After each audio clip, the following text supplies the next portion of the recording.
에베소서 6장입니다.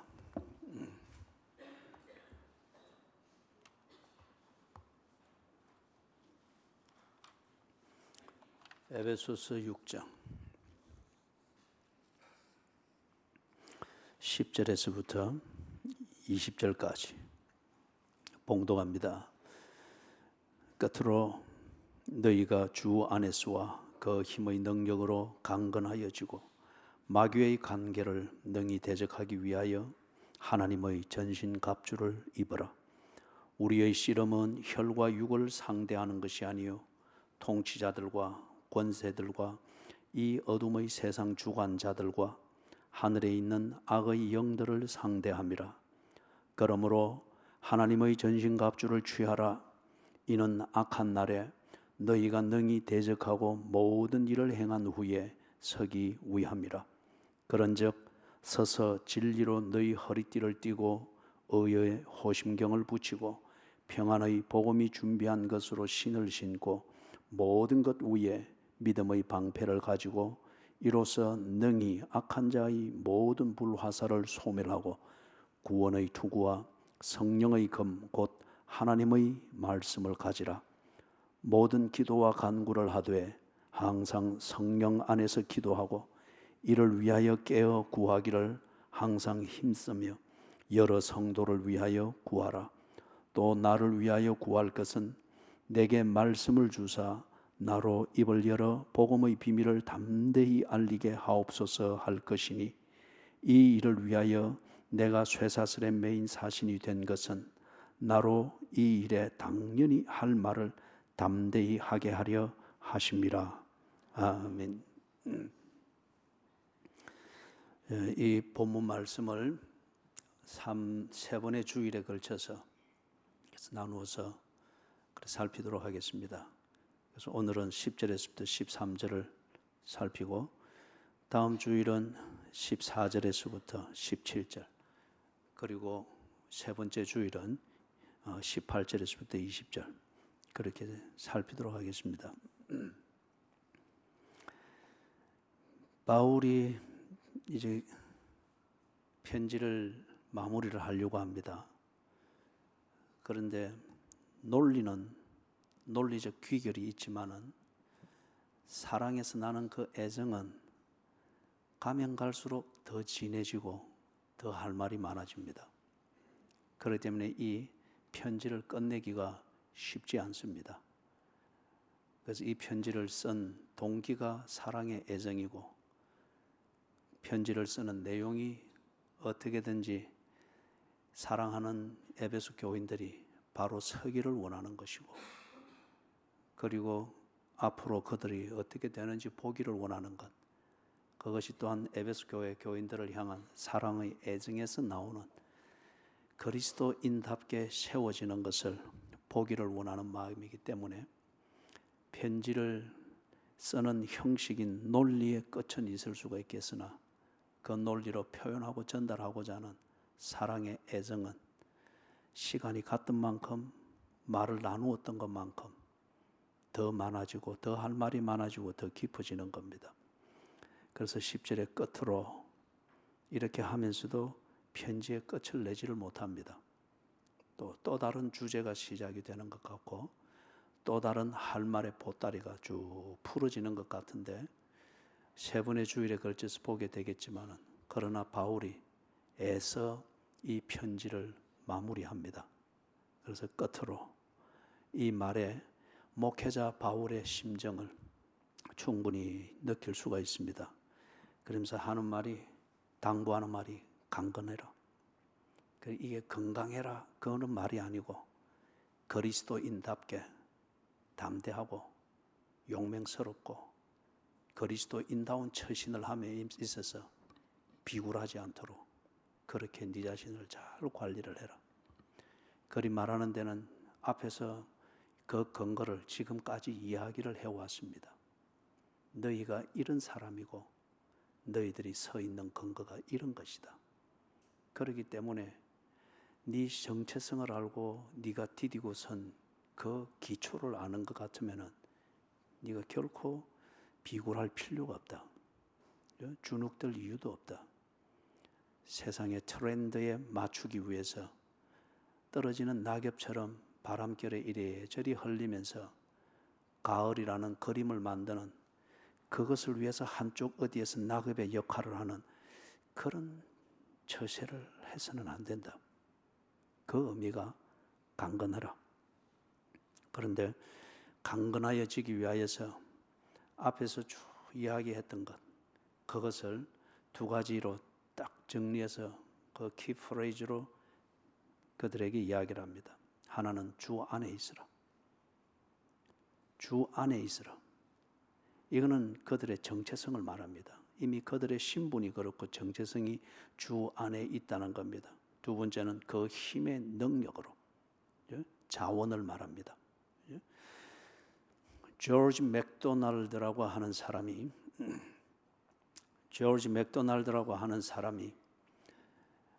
그런 이와 유사한 질문에 대하여서 그렇게 대답을 했습니다. 우리가 어떻게 하면 어려울 때 강건할 수 있습니까? 또는 어떻게 하면 시험을 이길 수 있습니까? 약할 때 강하게 하신다는 하나님인데 어떻게 강해질 수 있습니까? 그래서 조지 맥도날드라는 이 신학자가 한 말이 Be strengthened with the strength of God.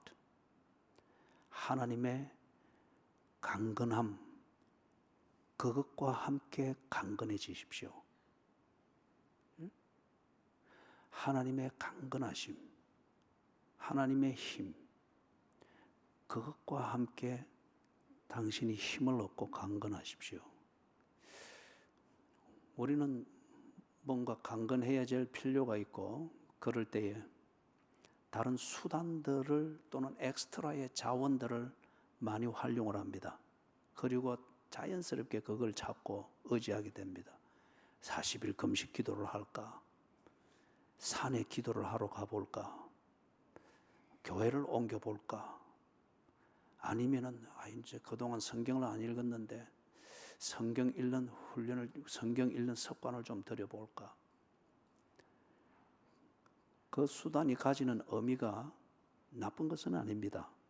그러나 그 자체로서 그것으로서 뭔가 강해지고 뭘 할 수 있다라고 생각하면서 그렇게 의지하는 건 그거는 당신의 종교입니다. 그거는 기독교 신앙이 아닙니다. 그리 하는데 이 조지 맥도날드라는 사람이 성경의 원리를 정확하게 전달한 겁니다. 강하신 하나님과 함께 있다는 자체가 강해진다는 거예요. 위대하신 하나님과 함께 있다는 자체가 비굴함에서 벗어나는 것이고 초라한 사고방식과 초라한 처세술에서 자연스럽게 벗어나는 그 길이라는 거죠. 그죠?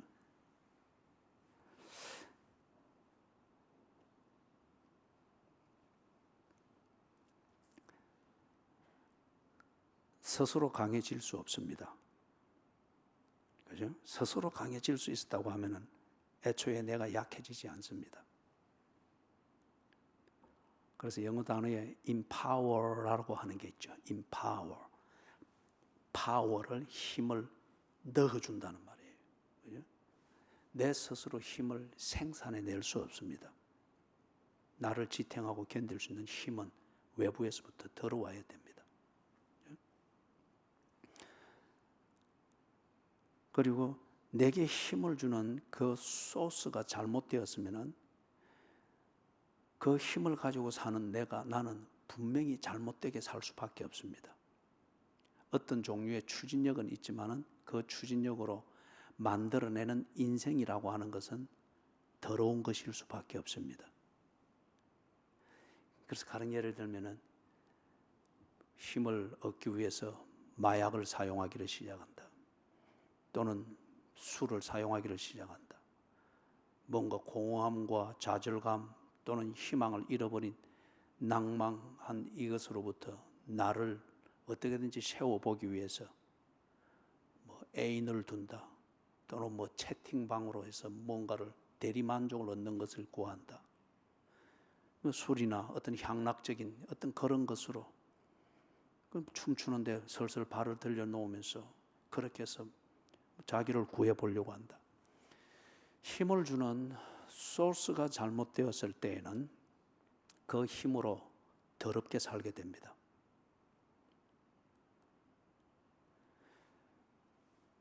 하나님이 위대하시고 하나님이 거룩하시고 하나님이 사랑이실 것 같으면은 그 하나님 안에 있는 자체가 무거운 짐 지고 애타는 인생이 회복되는 유일한 길입니다. 의지는 있지만은, 의욕은 있지만은 늘 힘이 없어서 결과적으로는 초라하고 비굴하고 구질구질한 변명으로 일관하면서 산다. 그것을 푸는 길은 마음 수련해서 되는 문제가 아닙니다. 부패한 마음인데 그 마음으로 수련했을 때 더욱더 엑기스를 짜듯 단단해져서 부패한 자, 그 다음에 죄의식을 잃어버립니다. 이거는 갈 때까지 다 간 겁니다. 거룩하신 하나님,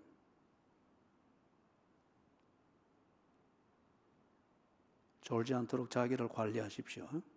유일하게 지금 졸고 있는 게 당신입니다.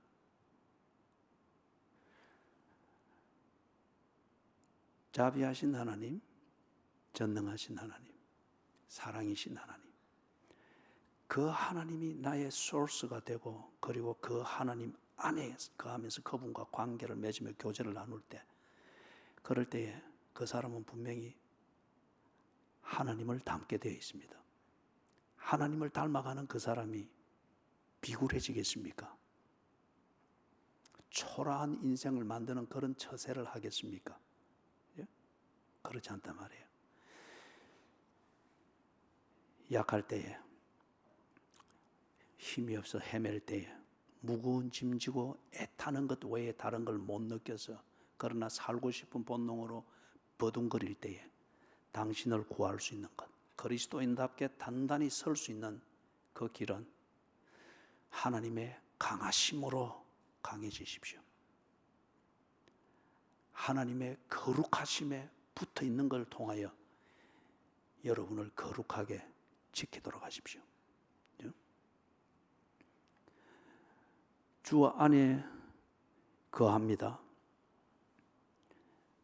그런데 어느 땐가 이 그리스도인이 존재감을 상실하고 의욕을 상실하고 정체성을 잃어버리고 혼돈을 겪으면서 막 헤맵니다. 이럴 때에 주 안에 있는 것이 무엇인가? 그건 무엇으로 확인되는가? 신앙 고백의 기본을 잊지 않는 겁니다. 신앙 고백의 기본이 뭡니까? 하나님, 나는 하나님의 자녀다. 하나님은 나를 사랑하신다. 하나님은 약속을 지키시는 분이시다. 하나님은 당신이 선택한 관계와 당신이 만든 약속, 이것을 이루면서 신실한 분이시다. 이게 신앙 고백의 기본입니다. 이 기본을 잃지 아니하고 때로 폭풍이 이는 바다 같은 그러한 삶의 어느 상황에서 정체성이 혼돈이 되고 존재감을 상실하고 의욕을 상실하고 살아야 될지 말아야 될지도 분불명해지는 이런 상황에서 흔들릴 때 이 신앙 고백의 기본을 생각을 하면서 그리고 이 기본을 붙들고 딱 서는 것, 이게 주 안에 있다는 증거입니다. 주 안에 있다는 증거예요. 그런데 주 안에 이렇게 있을 때 가만히 놔두지 않습니다. 밖에 11절에 보니까 마귀의 관계라고 하죠. 이 마귀가 관계를 부리면서 주 안에 있는 나를 자꾸 불러내려고 합니다. 또는 강제로 끄집어내려고 합니다. 주 안에 있다는 내 정체성과 이 존재감, 이것을 자꾸 달리 생각하게 만들거나 잊어버리게 만들거나 그것에 대한 저항과 심할 때는 속았다고 하는 이런 의심을 가지게 만드는 그 관계를 부려서 주 안에서 주 밖으로 자꾸 나오도록 만들려고 합니다. 이럴 때에 어떻게 그리스도인답게 강건할 수 있는가? 그의 그 힘의 능력으로 말미암아. 그죠? 마귀의 간계를 물리칠 수 있는 것은 당신 자신의 의지로 되지 않습니다.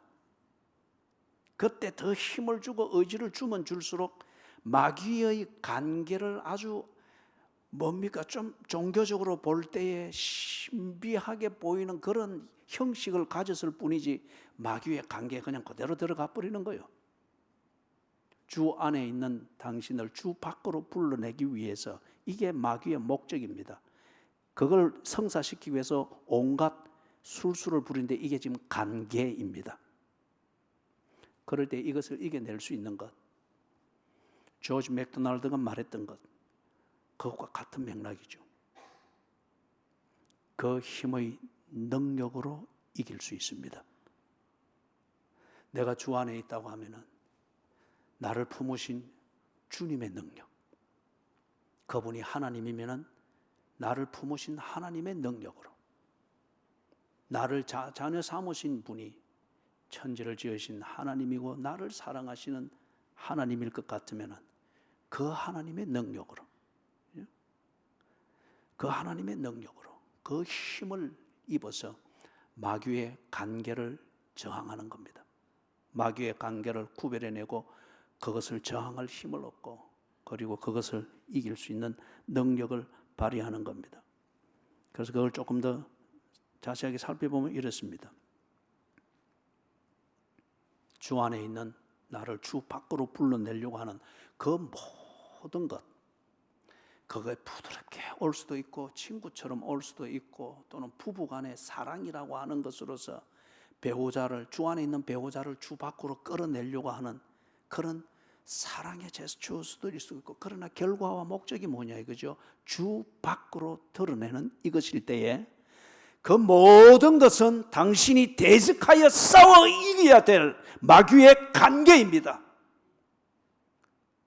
마귀는 천사의 모습으로도 오고, 마귀는 목사의 모습으로도 오고, 마귀는 장로의 모습으로도 오고, 마귀는 예배자의 모습으로도 오고, 마귀는 뭔가 천국에서 부르는 그런 소리로 여겨질 만한 음악 소리로도 오고, 마귀는 강도의 모습으로도 오고, 마귀는 귀신의 모습으로도 오고.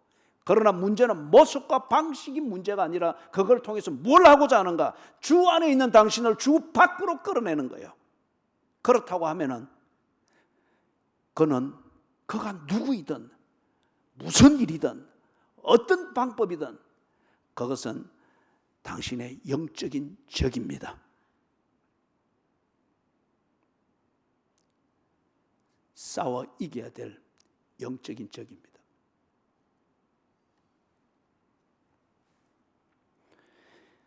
예를 들면 이런 거죠. 살살해서 의심을 들게 만듭니다. 우리 인류의 조상이 무엇에 어떤 방법에 의해서 전쟁에 졌습니까? 인류의 조상 아담과 이브가 마귀의 관계 중 그가 부리는 어떤 전술에 졌습니까? 의심하게 하는 것이었습니다. 정녕 그러더냐? 의심하게 하는 욕을 아주 합리적이고 우리말로 하면 인간적이고 인간미 있는 그 질문과 그런 그 다음은 풍기는 논리를 가지고 살짝 코드 하나만 바꿔가지고 반문을 딱 했을 때 이브가 갑자기 어떤 감각이 드는 거야? 하나님은 뭔데 지금 나를 관계하고 있는 이 사탄은 너무 가까운 거예요. 그리고 정말 내 마음을 알아주는 것 같은 거예요. 정말 그러더냐? 이 말은 네 안 죽는다. 하나님이 지 입장 세우려고 네 겁준 거다. 거기에 대해서 하나님도 어떤 일 못한다. 그런 의미예요. 아주 이 뭔가 여러분 진리를 따라 산다고 하는 이건 한편 전쟁이잖아요. 전쟁은 다른 한편 우리의 심정의 한쪽에 참 외로움과 고독과 애타는 심정을 만들어냅니다. 그런데 이걸 그렇게 살 만져주니까 야 이게 진짜 친구 같고 동료 같고 이게 하나님 같은 거예요. 그래 졌습니다. 주 안에 있던 아담과 이브가 주 밖으로 끌려 나갔습니다. 자기들 입장에서는 정말 내 마음을 알아주는 그러한 친구를 따라 나갔다라고 생각을 했죠. 그는 친구가 아니고 친구의 모습을 하고 온 마귀였습니다. 그가 한 것은 아담과 이브의 외로움을 달래주는 사랑이 아니었고 그 사랑을 가장하여 관계를 깨뜨리는 의심을 심었을 뿐입니다. 때로는 회의감을 가지게 만듭니다. 때로는 유혹을 씁니다. 여러분, 유혹은 앞뒤가 맞을 필요가 없습니다. 유혹은 유혹일 뿐입니다. 그렇기 때문에 유혹은 언제나 내가 이리 생각해도 옳고 저리 생각해도 옳고, 유혹은 내 감정을 건드리면서 동의를 끌어내는 것이기 때문에 때로는 신앙생활에 대한 식상함, 뭘 꼭 이런 식으로 신앙생활을 해야 되나, 나도 다 해봤는데 라는 생각을 들게 만듭니다. 이게 과학적 사고방식으로 만들어지든 아니면은 현대 문화의 트렌드로 만들어지든 뭐 어떤 것으로든 이렇게 싹 만들어질 때, 그럴 때에 한 걸음 딱 나갑니다. 그러면 한 걸음 딱 나가면 어떤 주 안에 있다가 한 걸음 딱 나가니까 새로운 세계, 새로운 생활, 새로운 경험이 쫙 다가옵니다. 그게 뭔가 논쟁이 있습니다. 이게 옳다, 저게 옳다, 저 사람이 옳다, 이 사람이 옳다, 목사가 옳다, 아니다, 그 사람이 옳다. 그리고 그 다음 또 생기는 게 편가름이 생깁니다. 나를 옳게 여겨주는 것, 내 이야기와 같은 것, 어떤 이런 것이 같은 편으로 여겨지고 나와 다른 것은 다 틀리게 여겨지고, 어떻게든지 내 입장이 보호를 받기 위해서 또한 같은 편에 자꾸 숨어들려고 합니다. 딱 에덴 동산이잖아요. 편가름이 생깁니다. 그 다음에 감정적인 다툼이 생깁니다. 그죠? 사안이 무엇인가, 이것은 온데간데 없어집니다. 내 감정, 네 감정, 다른 감정의 대립이 있을 뿐입니다. 그래서 감정의 싸움은 옳고 그런 게 없습니다. 그리고 끝이 없습니다. 그리고 상처뿐입니다. 둘 다 상처뿐입니다. 그죠? 어설픈 논리로 뭔가 시시비비를 가리려고 하나, 결국에는 감정의 싸움이에요. 그때 사용하는 논리는 다 찢어놓는, 여러분 생각해 보십시오. 여러분의 팔뚝에 요즘 3날, 5날까지 들어간 면도기들이 나오잖아요. 이걸로 팔뚝을 끓는다고 생각해 보세요.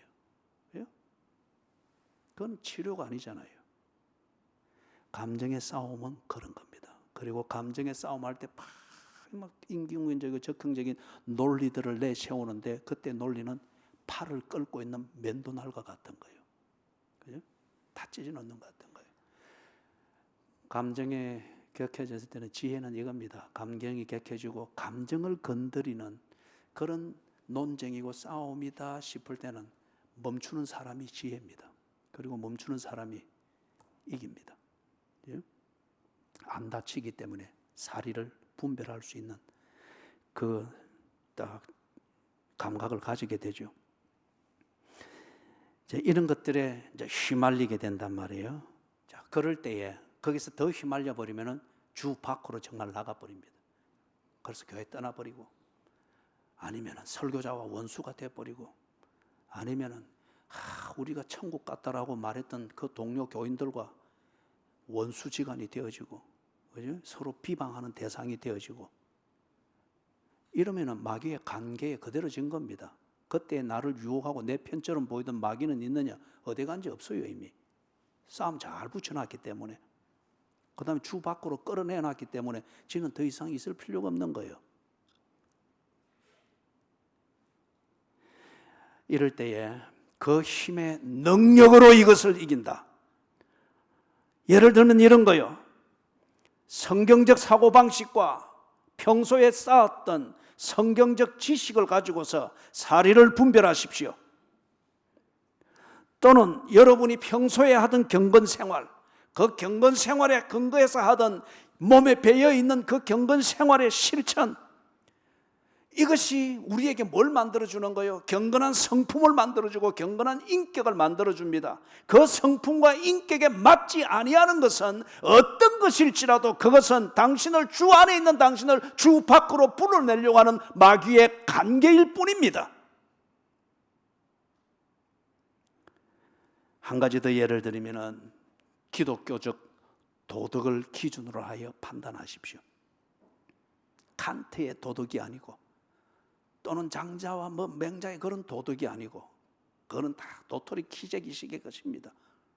절대 도덕, 그것은 절대의 법 앞에서 그 절대의 정의, 이 수준 앞에서 내가 옳고 그런 것을 판단하는 것, 이게 성경이 우리에게 가르치고 요구하는 기독교 도덕입니다. 이 기독교 도덕을 날마다 배워왔고 날마다 훈련해 왔다면 이 기독교 도덕이라고 하는 성경적 도덕이라는 이 근거에서 오늘 당신이 수긍이 되어지고 또는 하나님보다도 이 사람, 그 사람의 말이 더 위로가 되어지고 신뢰가 되어지는 그 사안을 판단하십시오. 그게 성경이 가르치는 도덕에 맞는 것인지, 내 편이 되어주는 것은 고맙고 뭔가 위로가 되나, 그러나 냉철하게 이것이 기독교 도덕의 올바른 접근인지, 기독교 도덕적으로 볼 때 이게 유혹인지 진정한 교제인지 판단하시라는 거예요.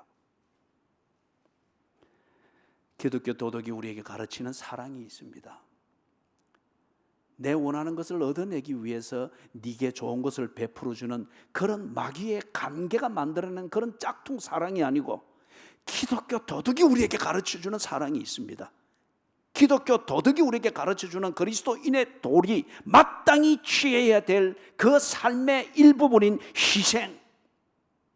그리스도인이 자신의 본분을 다하기 위하여서 살아가는 삶의 그 모습 중에 한 부분이 인내, 그리고 참 교제, 그리고 덕을 세우는 것. 이게 기독교 도덕이 우리에게 가르치지 않습니까? 이걸 평소에 잘 훈련하고 갈고 닦은 그것에 근거하여서 오늘 내가 직면하고 있는 주 안에 있는 나를 주 밖으로 불러내려고 하는데, 평소에는 알고 있으나 이걸 실제로 맞닥뜨리게 됐을 때 달콤한 소리와 납득이 되는 그 논리에 현혹이 되어져서 그걸 모릅니다. 그럴 때에 예를 들었던 이 세 가지를 가지고 판단하십시오. 성경적 사고방식, 성경적 지식으로 볼 때 이것이 옳은 것인가? 두 번째, 여러분이 경건의 생활과 실천을 통해서 쌓은 성품, 그 인격의 조화가 되는 내용인가? 세 번째, 평소의 신앙생활과 교회를 통한 훈련, 권징을 통해서 배워왔던 기독교적 도덕, 옳고 그런 것을 판단하는 이 절대 기준이 무엇인가를 배워왔던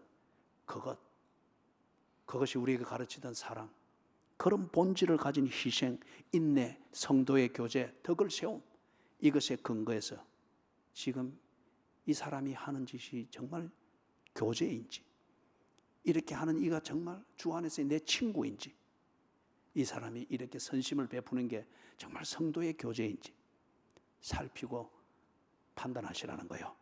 그게 그 힘의 능력으로 말미암아 강건하여지는 겁니다.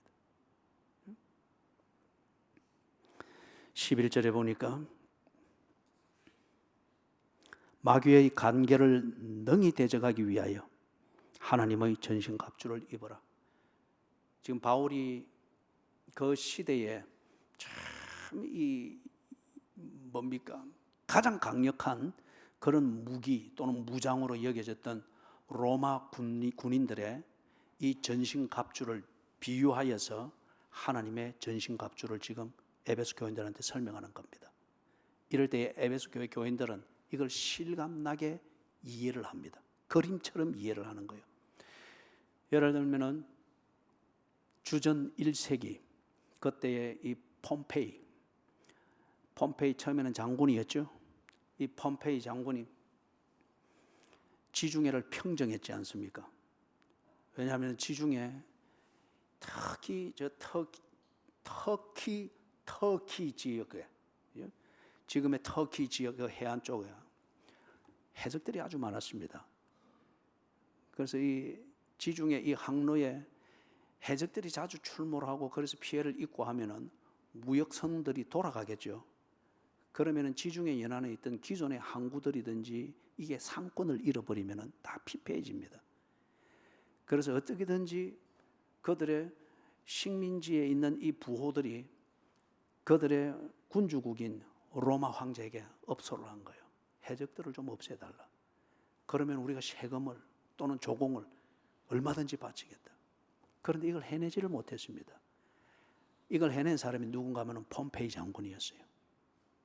로마의 해군과 육군을 전술을 활용을 해서 구석구석 해적들의 진지를 격파하고 지중해에 더 이상 해적이 출몰하지 못하도록 평정을 이루었습니다. 이게 팍스 로마나 로마가 평정한 평화의 시작이었습니다.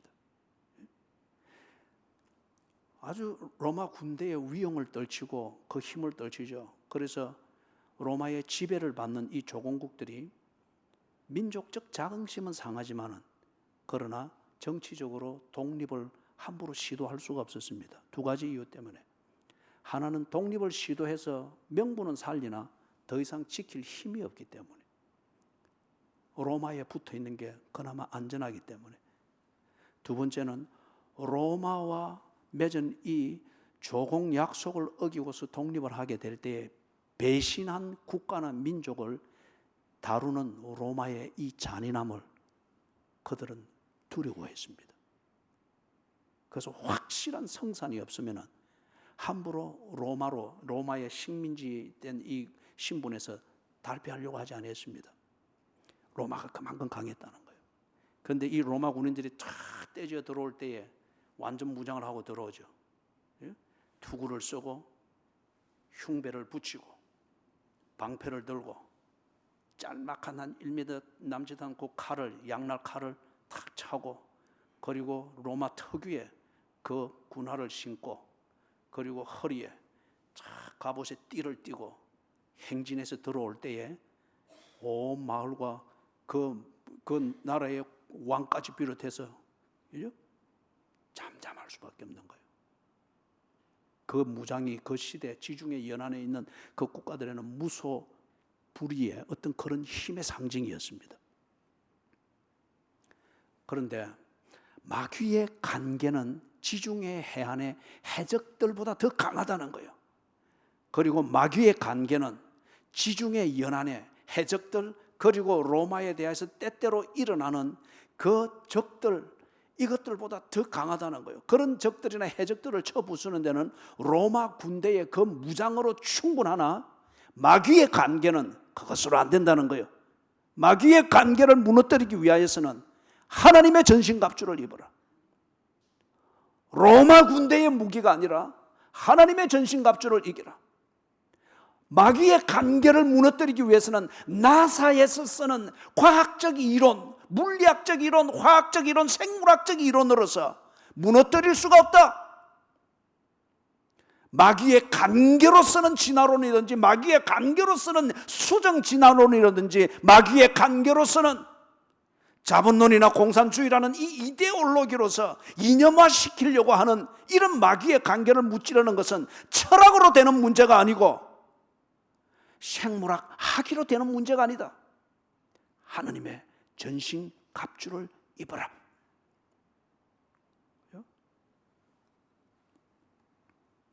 이걸 딱 지금 비교해서 보여줍니다. 12절에서 싸움의 주적이 누구인지 분별하라는 거예요. 두 번째, 그 싸우는 이 싸움에 있어서 적이 사용하고 있는 전술이 무엇인지 이것을 파악하라는 겁니다. 여러분, 전투에는 이겼지만은 전쟁에는 졌다는 말들이 있죠. 2차 대전 때 독일이 곳곳에서 전투에 많은 승리를 거두었잖아요. 그죠? 독일이 사용하던 V2, 영국 런던에 쏟아붓던 V2 이 미사일의 시작이었죠. 예? 이런 것들로 막 런던이 황폐화되어지고 그럴 때 다 이기는 것 같았어요. 그리고 독일이 러시아로 밀고 들어갈 때 처음에는 파죽지세였지 않습니까? 겨울이 오기 전까지는 독일이 이기는 것 같았어요. 전투에서 늘 승리의 보고가 히틀러에게 막 들어갔습니다. 그런데 연합군들이 다 모여서 전술을 만들었습니다. 노르만디 상륙 작전, 그리고 스탈린과 협의를 이루어서 저쪽 러시아에서 총공세, 북쪽에서 독일 쪽으로 총공세 밀고 내려오는 이런 작전들, 전술 안에서 전투가 국지전으로 이루어지고 있는데, 이 전투하는 것에 대해서는 독일이 군데군데서 여럿 이겼습니다. 그러나 이 전투는 부분적으로 일대 연합군의 전술이 죄어 들어오면서 결국은 무너뜨렸죠. 달리 표현하자면 독일이 많은 전투에서는 이겼으나 전쟁에서는 졌습니다. 그렇기 때문에 히틀러가 자살하고 독일은 전범 국가가 되었습니다. 그래서 지금도 독일에는 정예 부대가 없습니다. 국제기구에서 그것을 해체시켰기 때문입니다. 영적 싸움을 합니다. 그리스도인이 신앙생활을 제대로 하기 위해서 마귀의 관계를 극복을 하기 위해서 싸웁니다. 국지적인 전투에서는 이기지만은, 그런데 나중에 또 어느 정도 시간이 지나고 보면은 주 밖에 나가가 있습니다. 그리스도인답지를 않습니다.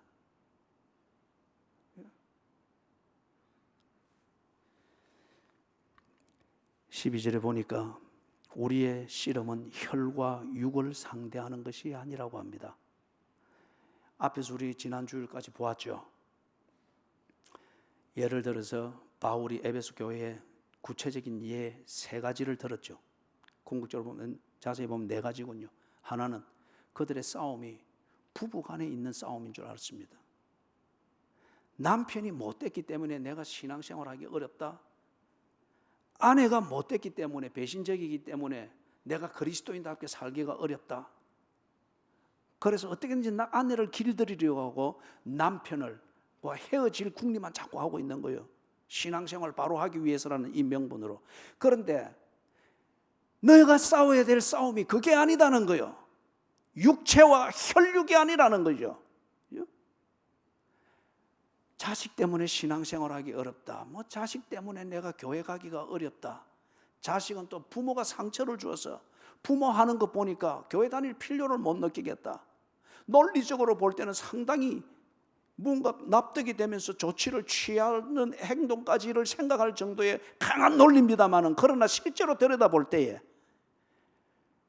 자식이 신앙생활 못하는 것, 궁극적인 원수는 부모가 아닙니다. 부모가 그리스도인답게 생활하지 못하는 것, 궁극적으로 짐이 되는 자식 때문에가 아닙니다. 직장 생활도 역시 마찬가지고 사회생활. 우리의 싸움은 그런 식의 혈과 육을 상대하는 것이 아니다. 그러다 보니까 자꾸 엉뚱한 데서 전투를 자꾸 하는 거예요. 엉뚱한 데서. 전술을 파악해라. 우리의 싸움은 지금 주적이 누군가? 마귀다.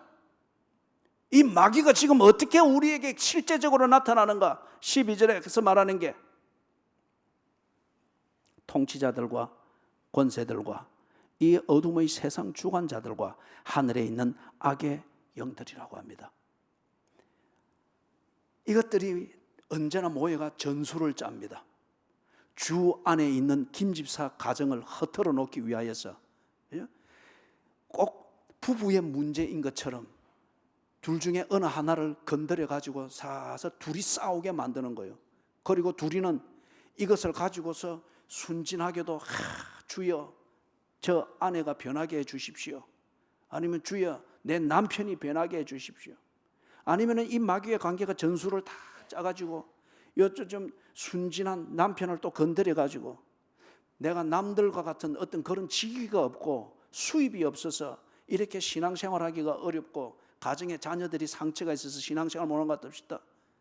그럴 때부터 이는 뭔가 직위를 얻고 수입을 더 늘리기 위한 이걸 위해서 집중을 하고 있는 거예요. 집중을 하고 하는 게 좀 지치면은 집착이 되어집니다. 집착이 되어지면 내가 왜 이랬지? 출발까지도 잊어버립니다. 결국 주 밖에 있는 자기 자신을 발견하게 되어집니다. 이게 통치자들과 권세자들과 이 세상의 어둠을 주관하는 자들과 악한 영들이 꾸며낸 전술에, 그 전술 중에 부부의 갈등을 일으키고 부모 자식 간의 의심을 일으키고 사회생활 직장생활에 대하여서 막연한 어떠한 명분은 있으나 실체가 없는 야망과 어떤 이걸 가지고서 집착하게 만듭니다. 그리고는 그것 붙들고 하나님과 다 기도하려고 하고 애쓰려고 그렇게 만듭니다. 전투에서는 이기는 것 같습니다. 그러나 전술적으로는 이미 패배하고 있습니다. 주적을 알아라는 거예요. 그런데 여기서 오늘 현대 교인들이 마귀를 언급하는 것에 대해서 부끄럽게 여깁니다. 어둠의 세상에 어둠의 권세들이 이것을 주관한다라고 생각하며 이것을 나누는 것 자체를 아주 무식하고 광신도적인 어떤 그런 대화로 스스로 생각을 하면서 부끄럽게 여깁니다. 그러나 실체는 뭡니까? 당신을 주 밖으로 끌어내려고 하는 실체는 누구입니까? 마귀입니다. 마귀의 존재의 실체는 어떻게든지 하나님의 뜻을 왜곡시키는 이것이 목적입니다. 그렇기 때문에 내 눈으로 귀신을 못 봤다고 할지라도 그 실체가 만들어내는 이런 전술들이 주 안에 있는 나를 두르고 있고 늘 내게 도전이 되어지고 있다고 하면 마귀가 존재하는 것은 분명합니다.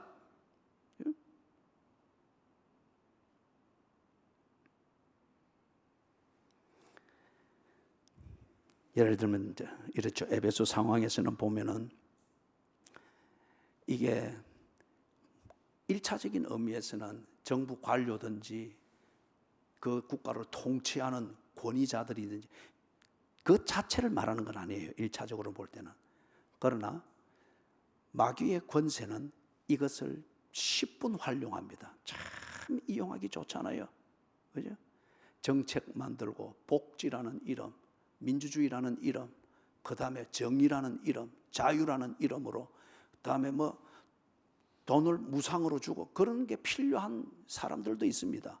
그러나 전 일반적으로 볼 때 그리할 때에 많은 생각들과 기존의 가치를 고민할 필요가 없도록 만들기에 아주 쉬운 것들이죠.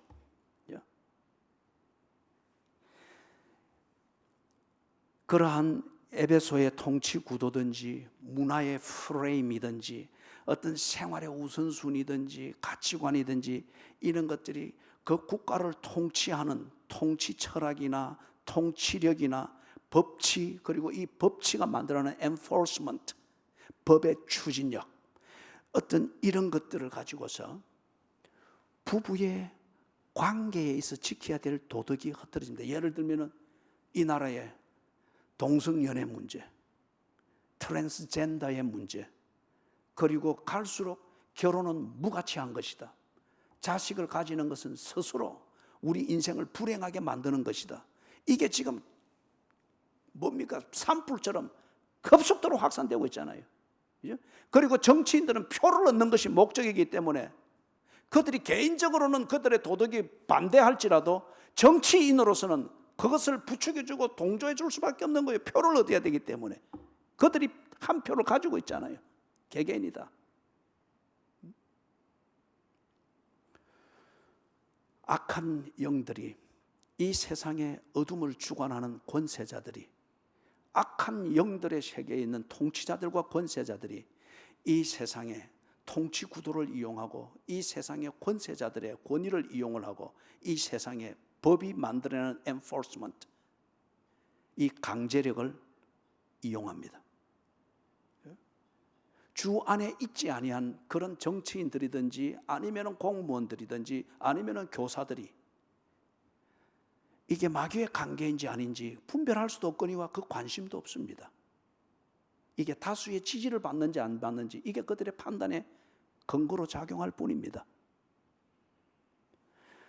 부부 관계가 바뀝니다. 부모와 자식의 이 가치, 이 관계의 절대적 가치, 그리고 사회를, 건강한 사회를 세우는 데 있어서의 절대적이자 기본적인 이 기능이 오도되어지고 바뀝니다. 식당 인테리어를 할 때 요즘 일어나는 진풍경이 뭐죠? 혼밥을 먹어야 될 사람들이 앉는, 혼자만 앉는 이 자리들이 식당 인테리어를 할 때, 리모델링을 할 때에 언제나 이게 이제 단골처럼 들어가죠. 그죠? 배려해야 될 혼자 사는 분들이 분명히 있습니다. 그 중에는 많은 사람들이 이 사회가 만들어놓은 기존 체제에 의해서 소외된 자들이기도 하죠. 그들을 분명히 지켜야 됩니다. 존중하게 해야 되고 그들의 품위를 지켜줘야 됩니다. 그러나 이게 좀 더 편하게 살고 내가 하고 싶은 것을 추구하는 데 있어서 거추장스러운 것을 다 없앤다는 어떤 이러한 철학들이 갈수록 많아집니다. 그들까지 한 뭉뚱거려서 혼자 사는 사람 또는 홀로 세대 또는 혼밥 쪽으로 그렇게 취급을 해서 대우를 받아서는 안 됩니다. 사회가 그렇게 만들어갑니다.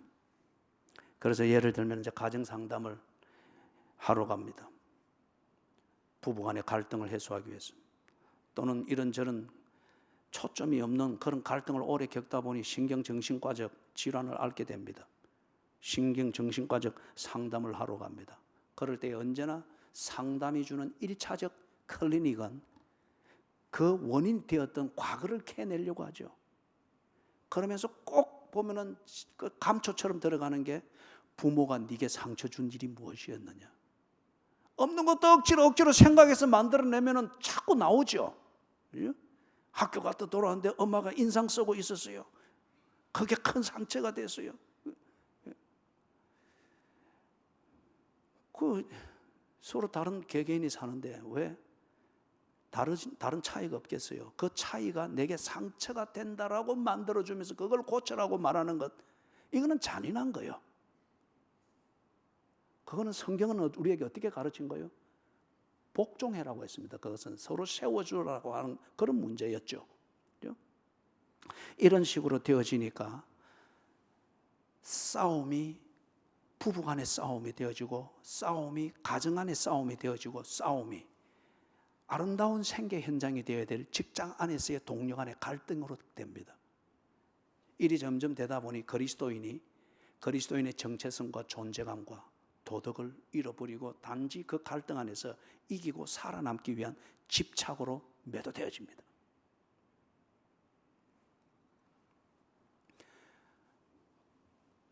간단하게 정리를 해서 그렇습니다. 이게 세상이 만들어낸 세속화죠. 일전에 한번 이 세속화에 대해서 한 2, 3주 걸쳐서 설교를 했습니다. 세속화는 다름이 아니라 모든 종교적 권위를 무산시키기 위한 프로세스입니다. 왜냐하면 그 사회에 있는 종교가 도덕을 지탱하기 때문에, 그렇기 때문에 이 도덕을 지탱하는 종교가 마지막 보루가 되어서 도덕을 지탱하면서 법을 제시하고 기준을 제시하고 옳고 그런 것을 말하고 이것을 제시하게 될 때에 본능을 따라 욕구를 따라 흘러가는 이 사회적 트렌드를 마음대로 할 수가 없습니다. 그리고 이것을 부추겨야 되는, 그리고 편성을 해야 표를 얻고 자기의 입지를 찾는 정치인들로서는 이게 거추장스러울 수밖에 없는 거예요. 그렇기 때문에 종교의 권위와 가치와 필요성을 점차 무산시켜 나가는 이 작업을 세속화라고 합니다. 그렇기 때문에 세속화가 하는 이게 한 사건으로 나오면은 종교를 탄압했다고 해서 큰 저항을 받기 때문에 차근차근. 그래서 프랑스에서 존경받는 대통령 중에 한 명이던 장자크 시락이라는 이 대통령이 프랑스에게 약속을 했잖아요. 프랑스의 가치는 세속화다. 선언했습니다. 그래 했던 데에는 유대인들이 쓰는 키파를 벗겨내고 모슬렘들이 쓰는 히잡을 벗겨내기 위해서, 그걸 합법화하기 위해서 세속화가 프랑스가 주장하는 법의 정신이다. 평등과 정의와 박애의 근본이다. 주장했습니다. 그 조그만 전투에서 이기기 위해서 그는 마귀의 관계의 전술에 그냥 넘어가 버렸습니다. 프랑스에서 건드릴 수 없는 지구, 범죄의 소굴이자 악명이 높자 프랑스의 정권도 근접할 수 없는 그 지구 13구역이 파리에 있습니다.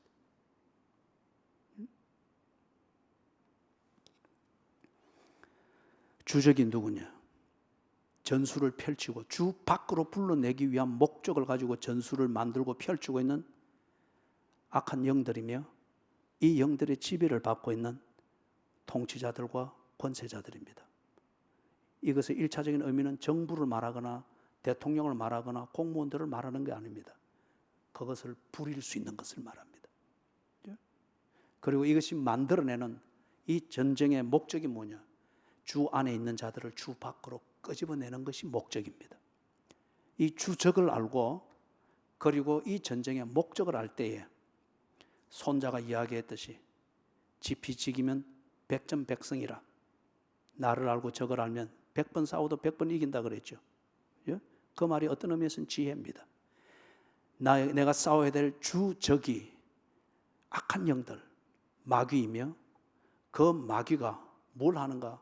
전투를 일으켜서 전술을 펼치고 있다고 하는 이 큰 그림을 볼 수 있어야 됩니다. 나폴레옹이 왜 뛰어난 장군이었는가? 나폴레옹은 전투를 만들고 전투를 지휘하기 위해서 전술을 펼칠 수 있는 그 지휘에서 언제나 전술을 움직였습니다. 한니발을 무너뜨렸던, 한니발이 로마 안방에 들어앉아서 15년을 차지하고 있었잖아요. 끌어낼 사람 장군이 없었습니다. 그러나 이 한니발을 무너뜨리고 끌어낸 로마의 장군은 젊은 장군이었습니다. 전술에서 이겼습니다. 전술에서. 나폴레옹이 탁월한 전쟁 영웅이 될 수 있었던 것은 전투에 집착하기보다 전투를 펼치는, 전술을 펼기 위해서 언제나 그 지위에서 전술을 통치했습니다.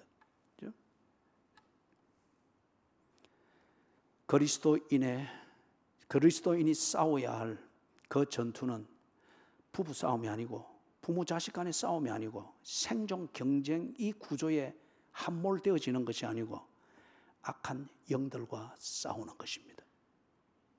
마귀의 관계, 즉 마귀가 펼치는 이 전술을 읽어내고 이 전술에 적절하게 대응을 할 수 있어야 됩니다. 그걸 위해서 13절에 그러므로 하나님의 전신 갑주를 입어라, 취하라.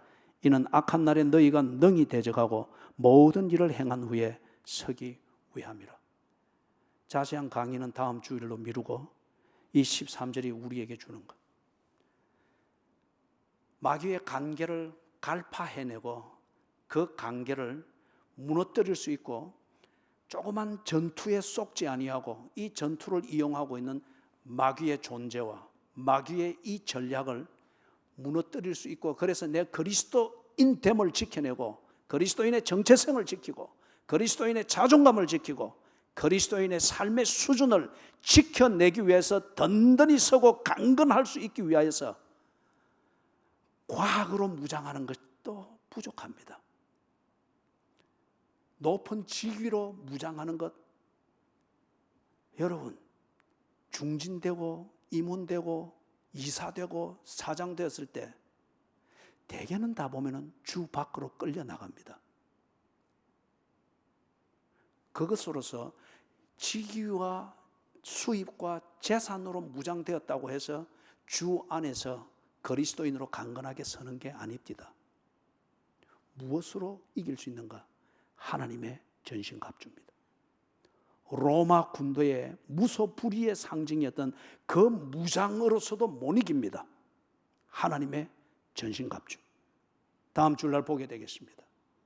분명한 구원의 확신, 진리, 의, 믿음, 복음, 하나님의 말씀, 성령 안에서 부끄럽지 아니하는 깨끗한 기도, 그리고 교회 중심의 삶을 통하여서 교회로부터 훈련을 받으며 그리고 교회를 통하여서 그리스도인의 삶을 연습하는 경건의 삶, 이것으로 이긴다고 합니다.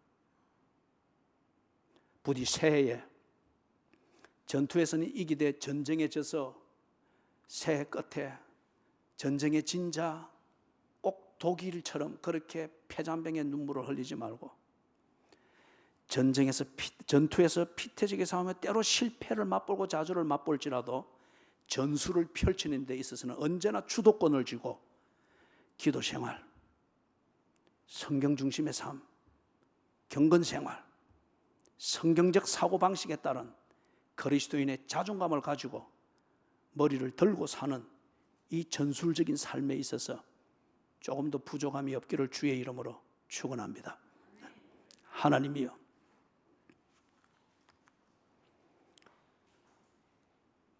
마귀의 간계를 갈파하고 마귀의 간계를 이겨내기를 원합니다. 그러나 하나님의 전신갑주를 입을 만한 체형이 되지를 못하고 또한 체질이 되지를 못합니다.